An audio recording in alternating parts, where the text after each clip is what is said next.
តនៅសហរដ្ឋអាមេរិកចិត្តដល់ថ្ងៃឲ្យបងប្អូនត្រៀមទាំងអស់គ្នាសម្រាប់បេក្ខភាពកីឡាករនីគុណខ្មែររបស់យើងទាំង4រូបក្នុងការផ្សព្វផ្សាយគុណខ្មែរនៅឯទឹកដីនាសហរដ្ឋអាមេរិកតាអញ្ចឹងមកតាមដាននៅព័ត៌មានលម្អិតជាមួយនឹង admin ទាំងអស់គ្នាពេលវេលាដែលបងប្អូនបាននឹងតន្ទឹងរង់ចាំចេះតែគៀកខោចខ្លីទៅឲ្យបងប្អូននោះគឺការដែលផ្សព្វផ្សាយគុណខ្មែររបស់យើងទៅកាន់ឆាកអន្តរជាតិគឺទឹកដីនាសហរដ្ឋអាមេរិកពីខាងកម្មវិធីគ្រុឌគុណខ្មែរដែលបានសហការជាមួយនឹងស្ថាប័នដ៏ធំនោះគឺ WCK គុណខ្មែរអញ្ចឹងបើយើងនិយាយអំពី WCK គុណខ្មែរបងប្អូនពិតជាបានដឹងហើយសម្រាប់ស្ថាប័នមួយនេះគឺបានគេហៅថាបើកកិច្ចសហប្រតិបត្តិការទ្រង់ទ្រាយធំជាមួយនឹងខាងស្ថានីយទូរទស្សន៍ Town កាលពីថ្ងៃទី28ខែមីនាឆ្នាំ2025ខាងស្ថាប័នមួយនេះគេបានសិលេចក៏ដូចជាបញ្ជូននៅបេក្ខភាពកីឡាកររបស់សហរដ្ឋអាមេរិកនឹងចំនួន5រូបមកលេងទឹកដីនៃប្រជាជាតិកម្ពុជារបស់យើងដោយជាលទ្ធផលគឺយើងឈ្នះ4ចាញ់តែ1ទេហើយខាងមេធំរបស់ស្ថាប័ន WCK ហ្នឹងគេបានដឹកនាំទ័ពរបស់គេមកដោយផ្ទាល់ផងដែរក្នុងការដែលចូលរួមទស្សនានៃការប្រកួតសម្រាប់ការដែលខាងកម្ពុជារបស់យើងបានរៀបចំគឺខាងស្ថានីយទូរទស្សន៍ Town Full HD TV សហការជាមួយនឹងខាង Gensberg ជាមួយគ្នានេះផងដែរយើងទៅលេងគេវិញម្ដងបងប្អូនដែលការរៀបចំការប្រកួតនឹងធ្វើឡើងនៅថ្ងៃទី12ខែមេសាឆ្នាំ2025ហើយសម្រាប់នៅកម្ពុជារបស់យើងត្រូវនៅថ្ងៃទី13ខែមេសាឆ្នាំ2025គឺនៅខណ្ឌស្អែកតែម្ដងបងប្អូនអញ្ចឹងថ្ងៃនេះថ្ងៃ11ហើយស្អែកថ្ងៃ12ត្រូវនឹងថ្ងៃថ្លឹងគីឡូហើយខណ្ឌស្អែកគឺដល់ថ្ងៃប្រកួតហើយបងប្អូនចាប់ពីម៉ោង8ព្រឹកតទៅកុំភ្លេច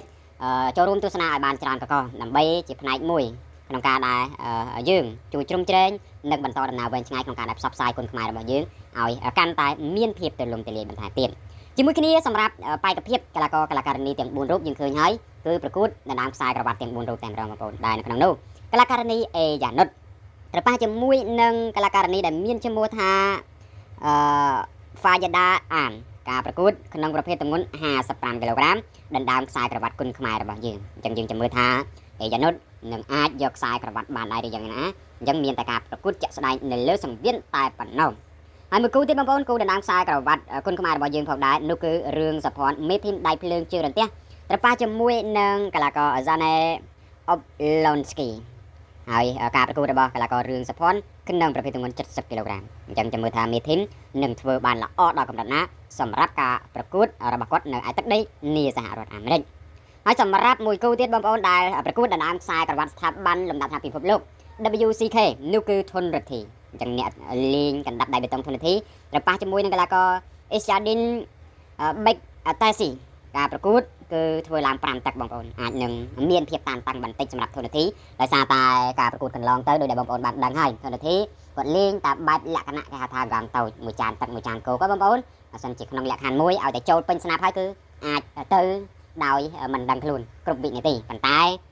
សម្រាប់ការដែលប្រកួតនៅអាមេរិកនេះគឺលេងកង់ធំធម្មតាហើយ5ទឹកទៀតអញ្ចឹងខ្លាចតែយើងរៀងស្ទើរទាក់ទងជាមួយនឹងកម្លាំងសុខបងប្អូនខណៈដែលយើងប៉ះជាមួយនឹងម្ចាស់ផ្ទះយើងធ្វើដំណើរទៅយើងត្រូវការបន្ស៊ាំខ្លួនឯផ្សេងៗជាដើមអញ្ចឹងអាចនិយាយខ្លីថាកម្លាំងរបស់យើងមិនបាន 100% ទេបងប្អូនហើយសម្រាប់មួយគូទៀតបងប្អូននោះគឺពេជ្រសម្បត្តិក្របីព្រៃមកដៃពេជ្រសម្បត្តិក៏ត្រូវប្រកួតដណ្ដើមខ្សែក្រវ៉ាត់ស្ថាប័ន WCK ផងដែរដែលត្រូវប៉ះជាមួយនឹងកីឡាករ Edgar Tabarez Edgar Tabarez នេះបាននិយាយអំពីគេហៅថាសមត្ថភាពរបស់គេគឺល្អបងប្អូនទោះបីជាក្នុងលក្ខខណ្ឌមួយគេហៅថាការប្រកួតរបស់គាត់នៅសង្វៀនវ័នគាត់ធ្វើអត់បានល្អក៏ប៉ុន្តែគាត់ប៉ះសុទ្ធសឹងតែជាអ្នកខ្លាំងបងប្អូនលំដាប់របស់វ័នតែម្ដងដូចជារត់ថាំងដូចជាកីឡាករពីររូបផ្សេងៗទៀតអីច្រើនអញ្ចឹងគេប៉ះអ្នកល្អហើយលទ្ធផលគេចាញ់ក៏ប៉ុន្មានយើងក៏អត់អាចមើលងាយបានដែរបងប្អូនហើយប្រវត្តិនៃការប្រកួតរបស់កីឡាកររូបនេះដូចជាបានខ្ទង់40ដងអីទេបងប្អូនហើយយ៉ាងណាមិញគាត់ក៏ទទួលបានជ័យជំនះច្រើនដងផងដែរនិយាយទៅសម្រាប់កីឡាករដែលជាដៃគូពេជ្រសម្បត្តិហ្នឹងជាប្រភេទគេហៅថាអ្នកដែលគាត់ល្អដៃដែរបងប្អូនហើយតើតើជាមួយនឹងចង្វាក់នៃការវាយអីគាត់រៀននឹងនៅដែរទេគ្រាន់តែថាការដេផ្លាស្ទិកគាត់រៀនលឿនជាងសម្បត្តិអានេះបើតាមយើងមើលការប្រកួតរបស់គាត់ប៉ុន្តែបើនិយាយពីភាពធន់ស៊ូវិញ admin គាត់ថាមិនអត់ទាន់សម្បត្តិទេបងប្អូនហើយការប្រកួតលេងកង់ធំធម្មតាវាយ5ទឹកហើយយើងចាំមើលថាតែពេជ្រសម្បត្តិនឹងអាចធ្វើឲ្យកីឡាករដែលជាដៃគូនឹងជឿចាត់ដែរឬក៏យ៉ាងណាសម្រាប់ការដែលប្រកួតជាក់ស្ដែងនៅលើសង្វៀន5ទឹកហើយអ្នកខ្លាំងនឹងក្លាយទៅជាម្ចាស់ខ្សែក្រវ៉ាត់ស្ថាប័ន WCK ចំពោះការប្រកួតដែលនឹងធ្វើឡើងនៅថ្ងៃទី12ខែមេសាឆ្នាំ2025មកនៅអាមេរិកមកនៅកម្ពុជាថ្ងៃនៅអាមេរិកថ្ងៃនៅកម្ពុជារបស់យើងត្រូវនៅថ្ងៃទី13ខែមេសាឆ្នាំ2025គឺនៅខណ្ឌស្អែកនេះឯងចាប់ពីម៉ោង8ព្រឹកតទៅហើយយ៉ាងណាមិញទៀតសោតចំពោះកីឡាករគុណខ្មែររបស់យើងដោយយើងមើលទៅលើតើតើជាមួយនឹងសកម្មភាពអីផ្សេងយើងឃើញហើយមានបងប្អូនខ្មែររបស់យើងនៅសហរដ្ឋអាមេរិកហ្នឹងគាត់បានទៅ